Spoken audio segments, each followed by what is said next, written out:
প্রিয়তম আমার, তোমার শেষ চিঠিতে তুমি লিখেছ, মাথা আমার ব্যথায় টনটন করছে, দিশেহারা আমার হৃদয়।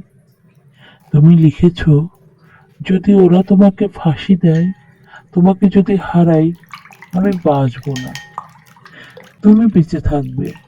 প্রিয়তমা বধূ আমার, আমার স্মৃতি কালো ধোঁয়ার মতো হাওয়ায় মিলিয়ে যাবে, তুমি বেঁচে থাকবে। আমার হৃদয়ে রক্তকেশী ভগিনী। বিংশ শতাব্দীতে মানুষের শোকের আয়ু বড়জোর 1 বছর। মৃত্যু দড়ির এক প্রান্তে দোদুল্যমান শবদেহ আমার কাম্য নয়, সেই মৃত্যু। কিন্তু প্রিয়তম আমার, তুমি জেনো, জল্লাদের লোমশ হাত যদি আমার গলায় ফাঁসির দড়ি পড়ায়, নাজিমের নীল চোখ ওরা বৃথায় খুঁজে ফিরবে ভয়।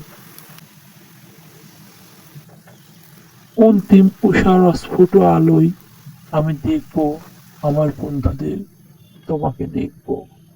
আমার সঙ্গে কবরে যাবে শুধু আমার এক অসমাপ্ত গানের বেদনা। বধূ আমার, তুমি আমার কমল প্রাণ মৌমাছি, চোখ তোমার মধুর চেয়েও মিষ্টি। কেন তোমাকে আমি লিখতে গেলাম, ওরা আমাকে ফাঁসি দিতে চায়।